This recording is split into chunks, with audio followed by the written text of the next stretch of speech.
ყოველი ადამიანის ცხოვრებაში დგება ერთი თავზარდამცემი მომენტი, როცა ის ოთახს თვალს მოავლებს, ტელეფონს დახედავს, შეხედავს ხალხს, რომლებსაც ოჯახს ან მეგობრებს უწოდებს და გააცნობიერებს, რომ არავინ მოვა, არავინ გიხსნის, არავინ ჩადებს ინვესტიციას შენს ხედვაში, არავინ გიბიძგებს წინ, როცა დაღლილი ხარ და თუ დაეცემი, არავინ დაგიჯერს.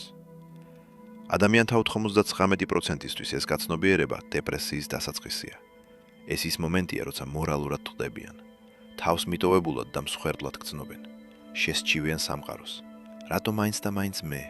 რატო უნდა გავაკეთო ეს მარტო? მაგრამ იმ 1%-ისთვის, გამონაკლისებისთვის ეს მომენტი ტრაგედია არ არის, ეს ნათლობაა. ამ ვიდეოს უყურებ, რადგან გრძნობ იმ ამბიციის სიმძიმეს, რომელიც შენ გარშემო არავის ესმის. დაიღალე იმით, რომ საკუთარ თავს უხსნი ადამიანებს, რომლებსაც გადაწყვეტილი აქვთ, არ გაგიგონ. დაიღალე ნებართვის ლოდინით, მხარდაჭერის ლოდინით, გუნდის ლოდინით. შეწყვიტე ლოდინი. აზრი, რომ წარმატებისთვის მხარდაჭერა გჭირდება, არის ყველაზე დიდი ტყუილი, რომელიც სუსტმა საზოგადოებამ მოკრიდა. დიდმა და პრობლემმა ეს იცოდნენ. ისტორიას კომიტეტები არ წერენ, მას წერენ ინდივიდები, რომლებმაც გააცნობიერეს, რომ მარტოობა ნაკლი კაი არა სუპერძალა იყო. მე გაჩვენებ, როგორ უნდა ააშენო იმპერია ნულოვანი მხარდაჭერით. გაჩვენებ, რატომ არის სინამდვილეში სტრატეგიული უპირატესობა ის, რომ არავინ ყავს. ეს გაძლევს ისეთ მომაგდინებელ ძალას, რომელსაც მხარდაჭერის მქონე კაცი ვერასდროს ფლობს. მაგრამ გაფრთხილებ, ჩვენ შენს მენტალიტეტზე ოპერაციას ჩავატარებთ. უნდა ამოჯრათ ის ნაწილი, რომელსაც აღიარებას ტყურია. უნდა მოუკლათ ჯოგური ცხოველი შენში. თუ მარტო სიბნელეში შესვლის გეშინია, გამორთე ვიდეო, დაბრუნდი ბრბოში. ისინი სითბოს დაგახვედრებენ. მაგრამ თუ მზად ხარ გახდე ისეთი ადამიანი, რომელიც ბრბოს აშინებს, ყურადღებით მომისმინე. მოდი დავანგრიოთ მითი. დაბადების მომენტიდან დამოკიდებულებას გაჩვევდნენ. სკოლამ ჯგუფური პროექტები გასწავლა. რელიგიამ მრევლი, საზოგადოებამ ნეტვორკინგი. ტვინი გამოგიდეცხეს, რომ გჯეროდეს. ზრდის ერთადერთი გზა სხვების მიერ ხელის წაკვრაა. თავარი ის კი არაა რა იცი, არამედ ის, თუ ვის იცნობ. ეს ყველას გვსმენია, ყველანი თავს უქნიოთ, ყველანი ვირებთ ამ საწამლავს. როცა ეროდნობი იმას, თუ ვის იცნობ, აღიარებ, რომ მათ გარეშე უძლური ხარ. შენი ბედისწერის გასაღებს აძლევ ადამიანებს, რომლებიც საკუთარი ინტერესებიდან გამომდინარე მოქმედებენ და არა შენი. მაკიაველი წერდა, ბრძენი უნდა დაეყრდნოს იმას, რაც მის კონტროლშია და არა იმას, რაც სხვების კონტროლშია. როცა მხარდაჭერას ეძებ, ვალს ეძებ, დაფიქრდი. როცა ვიღაც გეხმარება, მისი გმართებს. როცა ვიღაც შენში ინვესტიციას დებს, ის შენს ნაწილს ფლობს. როცა ვიღაც ემოციურად გიჭეს მხარს, მას აქვს ძალა, უკან წაიღოს ეს მხარდაჭერა და შენსთან გაგიყოლოს. შენ უსაფრთხოების ბადეს ეძებ, მაგრამ უსაფრთხოების ბადე ასევე ობობას ქსელია. ის გიჭერს კი, მაგრამ ასევე მახეში გაბამს. მიზეზი, რის გამოც ჯერ ვერ მიაღწია წარმატებას, ის კი არ არის, რომ მხარდაჭერა გაკლია, არამედ იმიტომ, რომ ჯერ კიდევ ეძებ მას. შენ ძვირფას მენტალურ ენერგიას წვავ, ჰორიზონტს აკვირდები მხსნელის მოლოდინში. სული შენს ხედავს, რათა ის სხვებისთვის მისაღები გახადო. აპლოდისმენტებს ელოდები მანამ, სანამ პერფორმანსს დაასრულებდე. უნდა მიიღო ნულოვანი წერტილი. ნულოვანი წერტილი აბსოლუტური იზოლაციის მდგომარეობაა. მომენტი, როცა უყურებ შენ საბანკო ანგარიშს, კონტაქტებსა და რესურსებს და ვერაფერს ხედავ საკუთარი ანარეკლის გარდა. ხალხის უმეტესობა აქ პანიკაში ვარდება. შენ არ ჩავარდები. შენ ამას დაინახავ, როგორც საბოლოო თავისუფლებას. თუ ნულოვანი მხარდაჭერა გაქვს, ნულოვანი ბატონი გავს. თუ არავინ წამოგაყენა, ვერავინ დაგცემს. თუ მარტო მააშენე, ტახტის 100%-ს ინარჩუნებ. გაიხსენე დიდგორი. ეს არ იყო უბრალოდ ბრძოლა. ეს იყო ფსიქოლოგიური ოპერაცია. სანამ დავითი ბრძანებას გასცემდა, მან უკან დასახევი გზა ჩახერგა. მან ჩაკეტა ხეობა, საიდანაც გაქცევა შეიძლებოდა. რატო? იმიტომ რომ იცოდა ადამიანის ბუნება. სანამ გაქვს იმედი რომ გაიქცევი, შენ ნახევარი ძალით იბრძვი. როცა სიკვდილსა და გამარჯვებას შორის არჩევანი აღარ რჩება, ადამიანი ღმერთად იქცევა. შენც უნდა ჩახერგო შენი ხეობა. მოჭელი ყველა გზა, რომელიც უკან კომფორტში გაბრუნებს. ეს არის გამონაკლისის ცივი რაციონალურობა. ჩვენ არ ვტირით ცარიელ ოთახზე, ჩვენ სივრცეს მშენებლობისთვის ვირენებთ. მაკიაველის ხშირად ციტირებენ. ჯობს შიშს გვრიდე, ვიდრე უყვარდე, თუ კი ორივე შეუძლებელია. მოდი ეს შენს მარტოობას მოვარგოთ. როცა მხარდაჭერას ეძებ სიყვარულს. გინდა ხალხს მოსწონდეს შენი იდეა. გინდა ოჯახი ამაყობდეს. გინდა მეგობრები გულშემატკივრობდნენ. მოქმედებ ემოციური საჭიროების ადგილიდან. საჭიროება ძალას განიზიდავს. შეგიმჩნევია, რომ რაც უფრო მეტად ითხოვ დახმარებას, მით ნაკლებს იღებ. რაც უფრო მეტად ცდილობ აუხსნა შენი დიდი ხედვა შენს ვიწროაზროვან მეგობრებს, მით მეტად ატრიალებენ თვალებს. გრძნობენ შენს სასოწარკვეთას, რომელსაც სისუსტის სუნი აქვს. ნულოვანი მხარდაჭერით წარმატებისთვის უნდა შეწყვიტო მცდელობა რომ მოყვარდე და დაიწყო პატივისცემის მოპოვება კომპეტენციით. ეს მოითხოვს ცვლილებას შენს შიდა ძრავში. შენ აღარ მუშაობ გამხნევების სატროვზე და გადადიხარ დაუმორჩილებლობის სატროვზე. უნდა შეხედო იმ ხალხს, ვინც მხარს არ გიჭერს, ეჭვიანებს, მოჩვენებებს, იმათ, ვინც მესიჯზე პასუხი არ გაქცა და არ უნდა იგზნოს სევდა, არამედ ცივი, გათვლილი დრაივი. არ სჯერათ? კარგია. ეს ნიშნავს, რომ ბაზარი ღიაა. არ დაგეხმარებიან? კარგია. ეს ნიშნავს, რომ ნადავლის გაყოფა არ მოგიწევს. უნდა მიაღწიო წერტილს, სადაც მათი გულგრილობა გრძნობებს არ გდგენს. ის ფოკუსს გიმძაფრებს. წარმოიდგინე გენერალი ბრძოლის ველზე. ის უკან იხედება და ხედავს, რომ არმიამ მიატოვა. მარტო დგას მტრის წინაშე. დაჯდება და იტირებს ერთგულებაზე?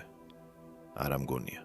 ის აფასებს თავის იარაღს, აფასებს რელიეფს, აცნობიერებს, რომ ჩრდილში მოძრავი ერთი კაცის მოკლა უფრო რთულია, ვიდრე სინათლეზე მორბენალი მოუქნელი არმიის. ის ხდება ასიმეტრიული. შენ ხარ ეს გენერალი. მხარდაჭერის ნაკლებობა გაიძულებს იყო უფრო ჭკვიანი. გაიძულებს იყო უფრო სწრაფი. დიდი კორპორაცია 1000 თანამშრომლით ნელა მოძრაობს. მათ აქვთ თათბირების შესახებ. შენ შეგიძლია მთელი ცხოვრება 1 საათში შეცვალო, რადგან არავისთან გაქვს სათათბირო. არ გჭირდება დირექტორთა საბჭო. სარკე გჭირდება. შეწყვეტე იზოლაციის სასჯელად აღქმა. ეს ფილტრია. ის ფილტრავს სუსტ ხალხს, ვინც შეგაყოვნებდა. ფილტრავს კალბმოკავშირეებს, რომლებიც ზურგში დანას ჩაგცემდნენ ოქროს გემოს გაგებისთანავე. მარტო ხარ იმიტომ, რომ დაცული ხარ სხვების მედიდურობის სიმძიმისგან. მაშ, როგორ უნდა შეასრულო ეს რეალურად? როგორ უნდა გაიღვიძო ყოველდღე გამამხნევებელი შეტყობინებების გარეშე და მაინც იმუშაო როგორც დემონმა? ამისთვის შედიხარ მოჩვენების ფაზაში. ეს კონცეფცია მომდინარეობს ბნელი ფსიქოლოგიიდან და სტრატეგიული ომიდან.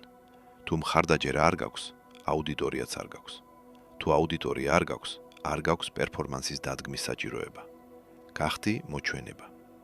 ადამიანების უმეტესობა მარცხდება, რადგან ენერგიას ლაპარაკში ხარჯავენ. აქვთ იდეა და მაშინვე გარბიან მეგობართან მოსაყოლად. მეგობარი ამბობს, რთულად ჟღერს. ან დარწმუნებული ხარ? ბუმ, ეჭვი შემოდის, ენერგია ჟონავს. დოფამინის პატარა დოზა მიიღე მხოლოდ მიზანზე ლაპარაკით, რამაც ტვინი მოატყუა და აფიქრებინა, რომ მას უკვე მიაღწიე. ამიტომ მუშაობას წყვეთ. მოჩვენება არ საუბრობს. დუმილის აღთქმა უნდა დადო შენს ამბიციებთან დაკავშირებით. არ უთხრა დედაშენს, არ უთხრა პარტნიორს, არ დაპოსტო ინსტაგრამზე, რომ დიდ ამბებს მალე გაიგებთ. დუმილი ქმნის ცნევას. როცა შიგნით მასიური მიზანი გაქვს და პირიდან არ უშვებ, ის სისტემაში გროვდება როგორც ორთქლი ქვაბში. ის ხდება ფიზიკური ენერგია, ხდება შფოთვა, ხდება მოუსვენდრობა. კარგია, შენ გჭირდება ეს ცნევა. სწორედ ის გაიძულებს იმუშაო ღამის 2 საათზე, როცა მხარდაჭერილ ხალხს ძინავს. ეს ცნევა ერთადერთი რამაა, რაც წინააღმდეგობას გაარღვევს.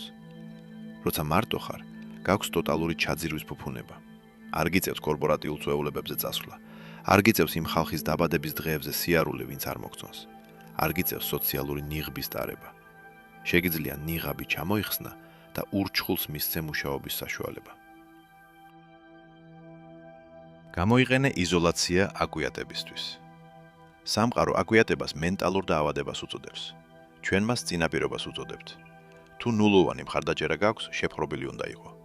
შენ საქმეზე ყველაზე მეტი უნდა იცოდე. ისე ტექნიკურად დახვეწილი და სტრატეგიულად გამართული უნდა იყო, რომ უარყოფა შეუძლებელი გახდეს. სტივ მარტინმა თქვა: იყავი ისეთი კარგი, რომ ვერ შეძლონ შენი იგნორირება. დააკვირდი, მას არ უთქვამს, იყავი ისე შეყვარებული, რომ დახმარება მოუნდეთ. როცა უდავო ხარ, მხარდაჭერა არარელევანტური ხდება და ირონიულად, ზუსტად მაშინ იწყებს მხარდაჭერა გამოჩენას. ხალხს უყვარს გამარჯვებული ზურგის გამაგრება, ზძულთ წვალების მნახველის მხარდაჭერა. სანამ დახმარებას ითხოვ, წვალების მნახველად გამოიყურები. მაგრამ როცა სიჩუმეში ანგრევ ყველაფერს, როცა არსაიდან ჩნდები შედეგებით, უცებ ყველას უნდა შენი მეგობრობა. ყველანი ამბობენ, ვიცოდი რომ შეძლებდა. შენ გაიღიმებ, თავს დაუქნევ, მაგრამ არასდროს დაგავიწყდება, ვინ იყო იქ, როცა ოთახი ცარიელი იყო. არავინ, მხოლოდ შენ. ამ გზაზე გადასარჩენად რაღაცები უნდა დათმო. ეს ის ნაწილია, რომელსაც მოტივაციური გურუები ტოვებენ. ისინი გეუბნებიან, რომ იშრომო. არ გეუბნებიან, რომ მარტო შრომან თქივნეულია. უნდა გამოიგლოო იმ ცხოვრების დაკარგვა, ის დაკარგვა, რომელიც გეგონა რომ გექნებოდა. გეგონა გულშემატკივართ არმია გეყოლებოდა. გეგონა მშობლები გაგიგებდნენ, გეგონა მეგობრები შენთან ერთად გაიზრდებოდნენ. არ იზამენ. დაკრძალვა უნდა მოუწყო შენი თავის იმ ვერსიას, რომელსაც ისინი სჭირდებოდა. ეს მტკივნეულია. ეს არის ვისცერული ფიზიკური ტკივილი მკერდში. ხალაც გავს. ხამით ჭერს მიაშტერდები და იფიქრებ, ხომ არ გავგიჟდი. იფიქრებ, იქნებ რომ ისინი არიან მართლები და შენ ცდები. ეს ტესტია.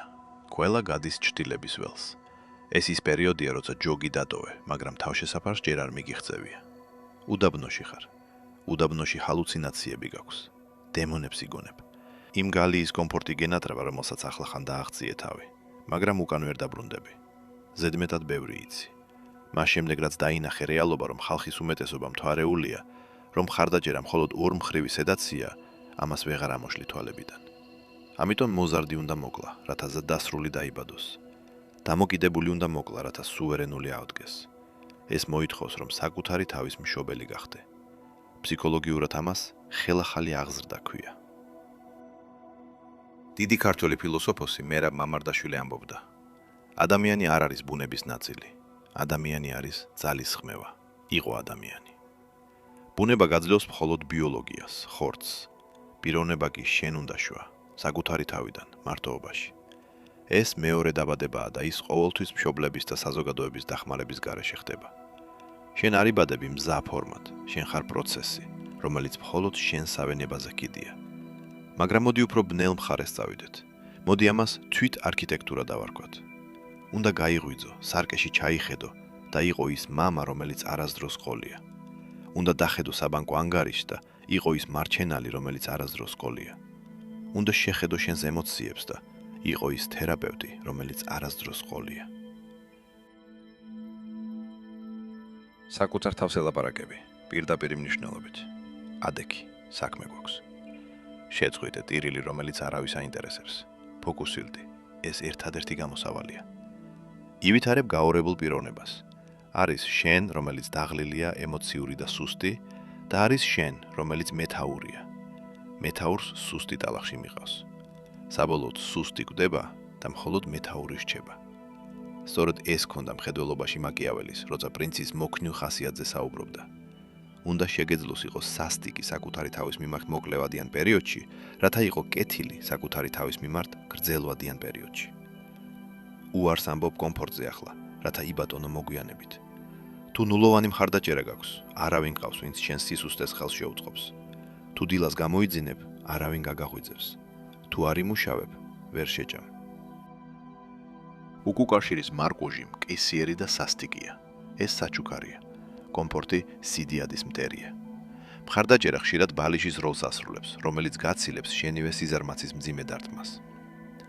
ეხლა მოდი ვისაუბროთ იმ ისტორიაზე, რომელსაც საკუთარ თავს უყვები. საშუალო ადამიანი მსხვერპლის ისტორიას ხვება. ბიზნესი ვერ დავიწყე, რადგან დაფინანსება არ მქონდა. ფორმაში ვერ ჩავდექი, რადგან ვარჯიშისთვის პარტნიორი არ მყავდა. მოყვები ბოროტმოქმედის წარმოშობის ისტორიას. არ გულისხმობ, რომ ბოროტი გახდები. გულისხმობ, რომ მოტივაციას ცხენისგან მიიღებ. მაიკლ ჯორდანი, ყველა დროის უდიდესი ათლეტი, ცნობილი იყო შეურაცხყოფების გამოგონებით. ის საკუთარ თავს არწმუნებდა, რომ მოწინააღმდეგე მოთამაშემ პატივი არ სცამ, მხოლოდ იმიტომ, რომ გამოეწვია სიბრაზე მათ გასანადგურებლად მოედანზე. შენც ეს გჭირდება. აიღე ყოველი უარყოფა, ყოველი პასუხგაუცემელი ტექსტი, ყოველი ჩაცინება, ყოველი ეჭვი და მოათავსე მენტალურ ღუმელში. მხარი არ დაგიჭირეს? კარგია. შენს იდეაზე გაიცინეს? შვენიერია. გამოგრიცხეს? შესანიშნავია. ბრაზი სუფთა საწვავია ვიდრე სევდა. სევდა გამძიმებს, სიზარმაცეს განდომებს, სიბრაზე გამსუბუქებს და მოძრაობისკენ გიბიძგებს. მაკიაველი თქვა, ადამიანები იმდენად მარტივები არიან და იმდენად მიდრეკილნი მყისიერი საჭიროებების დამორჩილებისკენ, რომ მათ ყუარას მსხვერპლი არასდროს მოაკლდება. ნუ იქნები მსხვერპლი. იყავი ის, ვინც ხედავს ადამიანების სიმარტივეს. გაიგე, რომ მათ მხარი არ დაგიჭირეს, იმიტომ რომ ვერ დაინახეს ის, რასაც შენ ხედავ. ისინი მარტივები არიან, ემორჩილებიან მყისიერ საჭიროებებს, უსაფრთხოებას, კონფორმიზმს, სიმარტივეს. შენ კომპლექსური ხარ. ემორჩილები მომავალ საჭიროებას, დიდებას, ძალაუფლებას, თავისუფლებას. შენ საუბრობ ენაზე, რომელიც მათ არ ესმით. შეწყვეტე მათთვის თარგმნის მცდელობა. უბრალოდ ააშენე კოშკი ისე მაღალი, რომ კისრის მოგრეხა დასჭირდეთ მის დასანახად. როცა წარმატებას ნულოვანი მხარდაჭერით აღწევ, გამარჯვება უფრო ტკბილია. ის სუფთაა, სამადლობელ სიტყვაში არავენ ყავს მოსახსენიებელი, არავენ ყავს ვისაც წილს გაუყოფ. კმაყოფილებაა იმის ცოდნა, რომ ცეცხლში გაიარე და არ დაიწვი, მაშინ როცა ყველა გიყურებდა და ელოდა, როდის იქცეოდი ფერფლად. მაგრამ აქამდე მისასვლელად სტრატეგიული იზოლაციის ხელოვნებას უნდა დაეუფლო. ხალხის უმეტესობა იზოლირებული შემთხვევითაა, შენ იზოლირებული განზრახ უნდა გახდე. გადაჭერის ადენები. თუ იმ ხალხთან ურთიერთობ, ვინც გფიტავს, მხოლოდ იმიტომ, რომ მარტო დარჩენის გეშინია, ძალას კარგავ. იხდი სოციალურ გადასახადს იმ კლუბში დასარჩენად, რომელში ყოფნაც კი არ გინდა. შეწყვეტე გადასახადის გადახდა. დაჯექი შენს ოთახში. მიაშტერდი კედელს. იგრძენი სიჩუმე. თავიდან ხმაურიანი იქნება, ფიქრები იგვილებენ. ლუზერი ხარ. მეგობრები არ ყავს. აცადე იყვირონ. უყურე მათ. გააანალიზე. საიდან მოდის ეს ხმები? მესამე კლასიდან, მასწავლებლისგან, ცინიკოსი ბიძისგან, ტელევიზიიდან. ისინი შენი არაა. როცა ყვირილი შეწყდება და ის შეწყდება, რაღაც სხვას გაიგონებ. წყნარ, სტაბილურ ზუზუნს. ეს შენი საკუთარი გონებაა, რომელიც პირველად ირთვება. ეს შენი ინტუიცია, ეს შენი სტრატეგია. ამ ხმას ვერ გაიგებ, როცა გაშემორთმული ხარ მხარდაჭერის ჯგუფებისა და ბრეინშტორმინგის სესიების ხმაურით. სიდიადე სიცარიელეში იბადება. მოდი ლოგიკურად შევხედოთ, ემოციის გარეშე. კოლაბორაციები მარცხდება, პარტნიორობები იშლება, ქორწინებები მთავრდება, სტატისტიკა შენ წინააღმდეგა. ყოველ ჯერზე, როცა შემოყავს მეორე ცლადი, სხვა ადამიანი, შენს წარმატების განტოლებაში ზრდის სირთულეს და წარუმატებლობის რისკს. ადამიანები ცვალებადები არიან. ავადდებიან, ბეზრდებათ, ეჭვიანობენ, აზრს იცვლიან. თუ შენი გეგმა ეყრდნობა სხვა ადამიანის სტაბილურ ქცევას, შენი გეგმა დეფექტიანია. მაკიაველი ურჩევდა მთავარს თავი აერიდებინა დამხმარე ძალებისთვის, სხვა ძლიერი ლიდერებისგან ნათხოვარი არმიებისთვის. რატომ? იმიტომ რომ თუ ისინი წააგებენ, შენ დამარცხებული ხარ და თუ მოიგებენ, მათი ტყვე ხარ. თუ წარმატებას სხვისი ფულით, კავშირებით ან პლატფორმით მიაღწევ, მათი ტყვე ხარ. მათი წესებით უნდა ითამაშო. შენი მესიჯი უნდა გააცენზურო. შენს ხედვაზე კომპრომისი უნდა წახვიდე. წარმატება ნულოვანი მხარდაჭერით ერთადერთი გზაა შენი სულის ფლობისთვის. უფრო რთულია? კი. უფრო დიდხანს გრძელდება ზოგჯერ და კითხვა ჩნდება, ღირს კი. გეტყვი რომ ნამდვილად ღირს. შენ გრანიტის საძირკველს აშენებ. კაცი, რომელიც მწვერვალზე ვერთ მფრენით აიყვანეს, მწვერვალზე დგას, მაგრამ ფეხის კუნთები არ აქვს. ქარი თუ დაუბერავს, დაეცემა. კაცი, რომელიც მთაზე მარტო ავიდა, კლდეზე ხოხვით, სისხლით, ოფლით, ყინვაში, მას ფოლადის ფეხები აქვს. ქარი მას ვერ დაძრავს. ის თავად დაამთა. შენ უნდა იყო მთამსვლელი და არა მგზავრი. აი რატო უნდა იმეგობრო სიფთულესთან? როცა ბარიერს ეჯახები და არავინაა ვისაც დაურეკავ, პანიკაში არ ჩავარდე. გაიღიმე. ეს ის გამეორებაა, რომელიც კუნთს ავითარებს. აქ სწავლო პრობლემების გადაჭრას. თუ მენტორი ყავს, რომელიც პასუხს გაძლევს, არაფერი გისწავლია. უბრალოდ გამოსავალი დაიზებირე. თუ სამი კვირა ტალახში თხრა გიწევს პასუხის საპოვნელად, შენ ფლობ ამ ცოდნას. ის ახლა შენი დნმ-ის ნაწილია. ნულოვანი მხარდაჭერა ნიშნავს მაქსიმალურ განათლებას.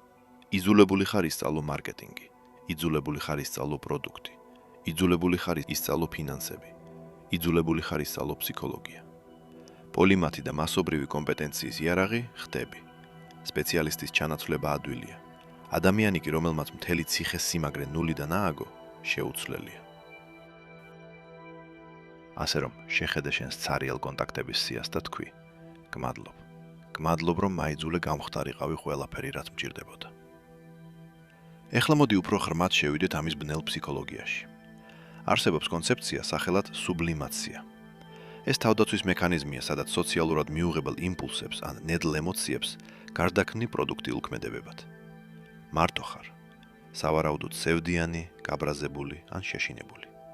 საშუალო ადამიანი ამ გზნობებს აკუჩებს, სვამენ, TikTok-ს სკროლავენ, პორნოგრაფიას უყურებენ, ეწევიან.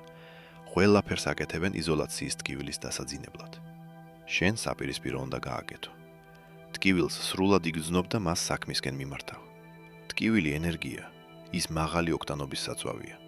შეგიმჩნევია, რამდენი საქმის გაკეთება შეგიძლია, როცა გულგატეხილი ხარ, ან როცა ცოფებს გრი. შენ ისწავლი ამ ენერგიის წყაროს ბრძანებისამეერ ჩართვას.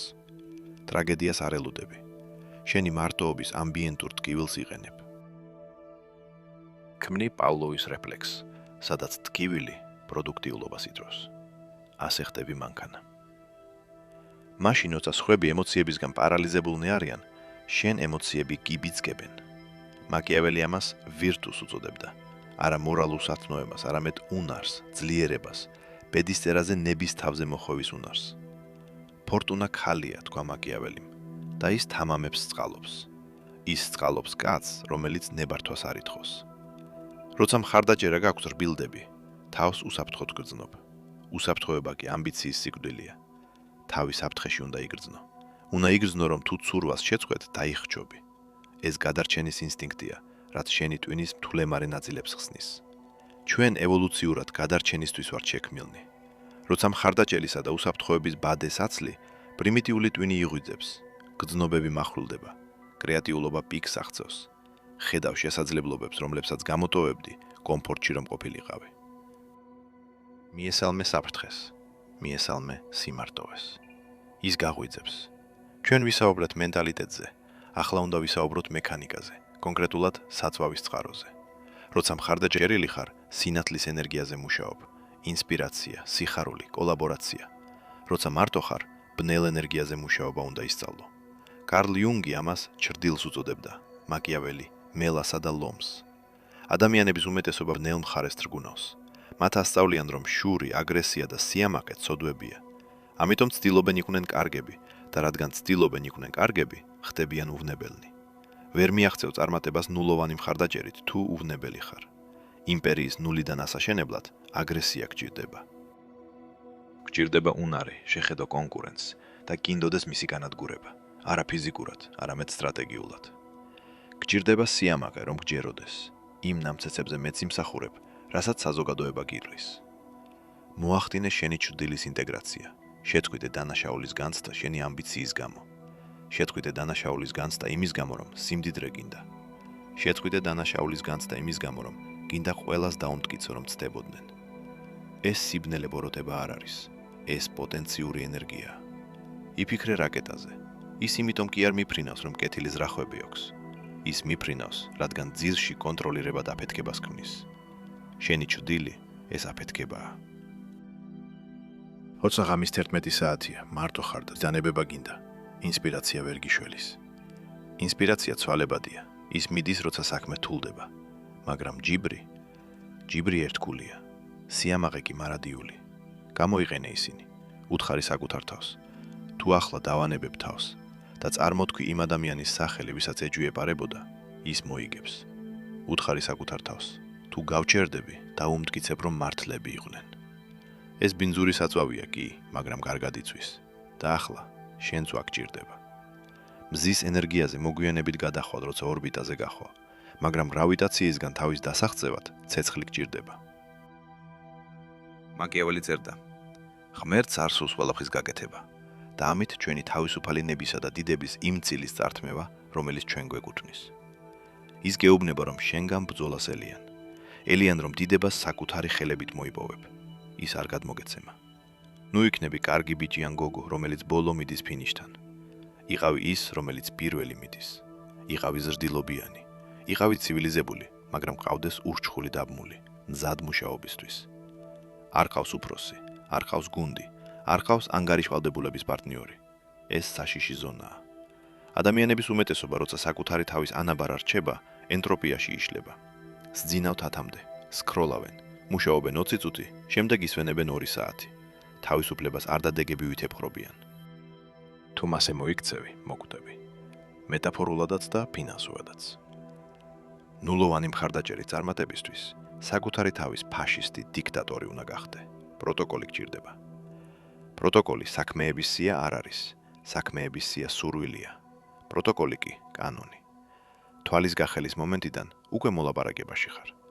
ტვინის სუსტ ნაწილს უნდა რომ მაღვიდარა გათიშოს. მას კომფორტი უნდა. ეს პირველი ბრძოლა ყოველდღე უნდა მოიგო. თუ მაღვიძარასთან წააგებ, ქვეცნობიერს უკვე მიანიშნე რომ სიტუაციას შენ არ მართავ. მთელი დღე არ მუშაობ. ეს ტყუილია, რომელსაც ხალხი ამბობს, რათა დაკავებულად გამოჩნდეს. აკეთებ რთულ საქმეს, თიშავ ტელეფონს, კეტავ კარს. შედიხარ ტრანსის მდგომარეობაში 4 საათით. ამ 4 საათში უფრო მეც ქმნი ვიდრე კორპორაცია ერთ კვირაში. რატომ? იმიტომ რომ არ გაქვს თათბირები, არ გაქვს ხელის შემშლელი ფაქტორები. ეს შენი ასიმეტრიული უპირატესობაა. სისწრაფე, ფოკუსი, ლეტალობა. თუ მხარდაჭერა არ გაქვს, გონება შენი ერთადერთი აქტივია. თუ მას ნაგვით აავსებ, ნაგალს შექმნი. შეწყვიტე ახალი ამბების ყურება. შეწყვიტე დრამა არხების ყურება. შეწყვიტე ისეთი კონტენტის მიღება, რაც თავს პატარად გაგზნობინებს. იკითხე ფილოსოფია, იკითხე სტრატეგია, იკითხე ტექნიკური სახელმძღვანელოები. მაკიაველი რომაელებს სწავლობდა, ის ფლორენციის ჭორებს არ სწავლობდა, ის სიდიადეს სწავლობდა, რათა დიადი გამხდარიყო. დღის ბოლოს საკუთარი თავის აუდიტი უნდა ჩაატარო. ჩაიხედე სარკეში, იკითხე, შეცვალე რამე დღეს თუ უბრალოდ ვიხმაურე. უფროსი არ ყავს რომ მუშაობა შეგიფასოს. შენ უნდა იყო უფროსი და თან კაცრი უფროსი. თუ ჩააფლავე, აღიარე, გამოასწორე, თავზე ხელს ნუ გადაისვამ. ეს სტრუქტურა ქმნის კონტეინერს შენი ქაოსისთვის. ის სამსახურის ან სკოლის გარე სტრუქტურას რკინის შიდა სტრუქტურით ანაცვლებს. მოდი შევეხოთ მარტოსული ანტრეპრენერის ყველაზე დიდ ხელისშემშლელს. ეს არის ნეტვორკინგი. გეუბნებიან, წადი გაიცანი ხალხი, იარე ივენთებზე, სავიზიტო ბარათები არიგე. ეხლა კარგად მომისმინე. ნეტვორკინგი არის იმ ხალხისთვის, ვისაც შესათავაზებელი არაფერი აქვს. როცა ნულიდან იწყებ, ბერკეტი არ გაქვს. თუ ძლევამოსილი ხალხით სავსე ოთახში შედიხარ, მათხოვარი ხარ. ყურადღებას ითხოვ, დახმარებას ითხოვ. ძლევამოსილი ხალხი მათხოვრების სუნს გრძნობს და ეზიზღებათ ისინი. არ წახვიდე ნეტვორკინგ ივენთებზე. სახლში დარჩი და ააშენე. შექმენი ღირებულება, შექმენი პროდუქტი, შექმენი აუდიტორია, შექმენი უნარების ნაკრები, რომელიც იმდენად იშვიათია, იმდენად ღირებული, რომ მაგნიტი გახდები. როცა მაგნიტი ხარ, რკინის დევნა არ გჭირდება. რკინა თავად მოიზიდება შენთან.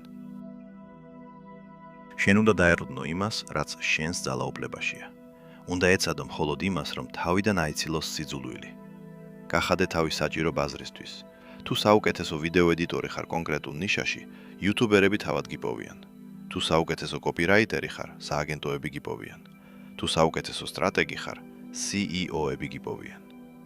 შექმენი თაფლის კილა, შეწყვიტე ფუტკრების დევნა.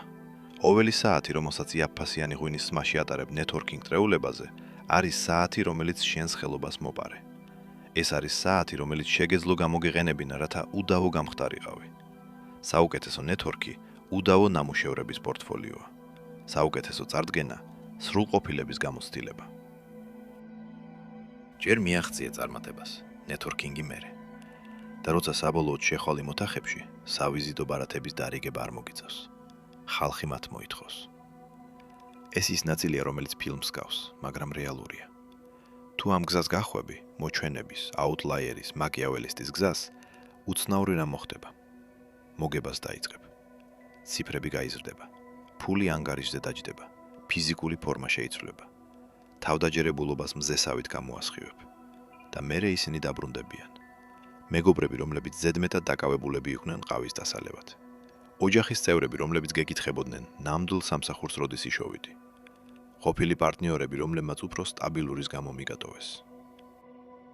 დაბრუნდებიან, გაიღიმებენ და იტყვიან სიტყვას, რომელიც სულ საგიფორი აქებს. ჩვენ. ყოველთვის ვიცოდი, რომ ერთად შევძლებდით. ისევ ამაყობ ჩვენი თავით.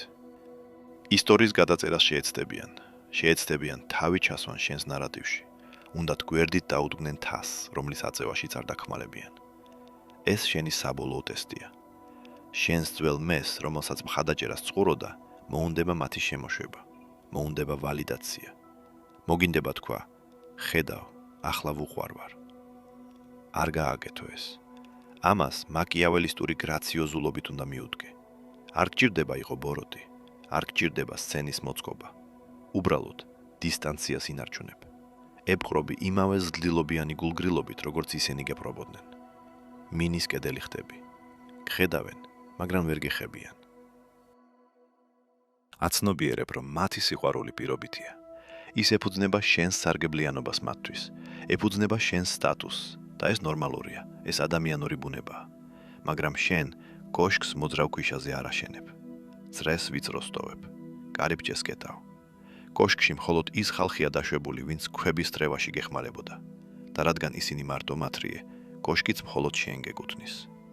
ეს მარტოობა არ არის, ეს სუვერენიტეტია. ამაში არის მშვიდობა, რომლის აღწერაც რთულია. ეს იმის ცოდნის მშვიდობაა, რომ საკუთარ თავზე ხარ დამოკიდებული. იცი, რომ ხვალ ყველაფერით რომ დაკარგო, ყველაფერს ხელახლა ააშენებ, რადგან აქტივი შენ ხარ. არა შენი მეგობრები, არა შენი ნეთორკი, არა შენი იღბალი. შენ. გაინტერესებს, სად მთავრდება ეს? გეტყვი, რომ არ მთავრდება. როგორც კი ნულოვანი მხარდაჭერით წარმატებას მიაღწევ, თამაშის ახალ დონეს ხსნი. აღარ ხარ გადარჩენილი. არქიტექტორი ხარ. ეხლა გაქვს რესურსები, ააშენო სამყარო, რომელშიც ცხოვრება გინდოდა. და აი ლამაზი პარადოქსი. ეხლა როცა მხარდაჭერა არ გჭირდება, შეგიძლია გასცე ის. შეგიძლია გახდე ადამიანი, რომელიც ნატრობდი რომ ყოლოდა. შეგიძლია შეამჩნიო ახალგაზრდა, მშიერი, მარტოსული ბავშვი, რომელიც დანებებას აპირებს. და შეგიძლია იყო ის, ვინც ეტყვის, განაგრძე. ამას იმიტომ არ აკეთებ, რომ რამე მიიღო სანაცვლოდ. აკეთებ იმიტომ, რომ იცი ცარიელი ოთახის ტკივილი. მაგრამ ამას სტრატეგიულად აკეთებ. ყველას არ გადაარჩენ. ინვესტიციას დებ მხოლოდ იმათში, ვინც ნაპერწკალს აჩვენებს. ხდები მენტორი, პატრონი, ნათლია. ნათქვამია. ორმაგი სიამოვნებაა მათ უარას მოტყუება. შენ შემთხვევაში ორმაგი სიამოვნებაა მხარდაჭერის არ მქონეს მხარდაჭერა. სისტემაში იმ ხარვეზის გამოსწორება, რომელმაც შენ უკან დაგხია. მაგრამ არასდროს დაგავიწყდეს საიდან მოხვედი. არასდროს დაგავიწყდეს სიცივე, არასდროს დაგავიწყდეს სიჩუმე. შეინახე იმ სიბნელის ნაწილი გულში. იყოს ის ღუზა, რომელიც მიწაზე დაგაბრუნებს, როცა სამყარო ფეხებთან ყვავილებს დაგირლის. ისინი ახლა ტაშს გიკრავენ, მაგრამ შენ სიმართლე იცი. შენ საკუთარ თავს უკრავდი ტაშს, როცა ოთახი ცარიელი იყო და ეს აპლოდისმენტებია ერთადერთი ხმა, რომელიც მნიშვნელოვანია. ერთი წამით მოიცადე, კარგად მომისმინე. ვგრძნობ შენი ტვინი, როგორც ცდილობს ამის უარყოფას. ეს ზედმეტად რთულია, გეჩუჩულება ის. ხალხი მჭირდება. ადამიანები ხომ სოციალური ცხოველები ვართ. ეს შენი ბიოლოგია ლაპარაკობს. ეს მსხვერპლის ინსტინქტია, რომელიც ცდილობს ფარაში დაგაბრუნოს, სადაც თავს უსაფრთხოდ გრძნობს. უსაფრთხოება ილუზიაა. ცხვარი უსაფრთხოდაა მგლის მოსვლამდე. მგელი უსაფრთხოდაა, რადგან საშიშია. და შენ რომელი ხარ? ეს არის მერანის არქეტიპი. გახსოვს ბარათაშვილი? ის არ ეძებდა მეგობარს, რომ გვერდით დაესვა. ის ამბობდა: გასცი მერანო, შენ სჭენებას არ აქვს ამ ზღვარი. მან იცოდა ფასი. ცუდად ხომ მაინც არ ჩაივლის ეს განწირული სულისკვეთება. ეს არ არის მხოლოდ პოეზია, ეს არის მანიფესტი. შენ უნდა იყო მზად, რომ შენი საფლავიც კი არავინ იცოდეს, რადგან შენ დაკავებული იყავი არა საფლავის, არამედ გზის გაკვალვით. ნულოვანი მხარდაჭერის გზა ყველასთვის არ არის. ის აუტლაიერისთვისაა, ის მუტაციისთვისაა, ის მოითხოვს მზაობას, დიდი ხნის განმავლობაში გამოიყურებოდე როგორც წარუმატებელი, რათა სამუდამოდ გამოიყურებოდე როგორც ლეგენდა. მოითხოვს, რომ იტანჯო სიბნელეში, რათა იბრძყინო სინათლეზე. ხალხის უმეტესობა ამ ვიდეოს გამორთავს და მეგობარს მისწერს, რომ რამეზე დაიწუწუნოს. ისინი თანაგზნობის მიკროდოზას ეძებენ. 10 წუთით თავს უკეთი გზნობენ და არაფერს ცვლიან.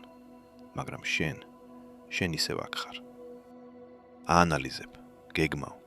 აცნობიერებ, რომ ცარიელი სკამი შენს გვერდით ვაკანსია არ არის. ეს ტახტია, რომელიც ელოდება, როდის გაიზრდები საკმარისად, რომ შეავსო ის. რაც დღეს მე მოგიყევი და გირჩიე, უმეტესობა ნახავს და არც კი ეცდება შესრულებას. რეალურად აზრიც ეგაა. მადლობა, რომ მეგობრობ ფიორისთან.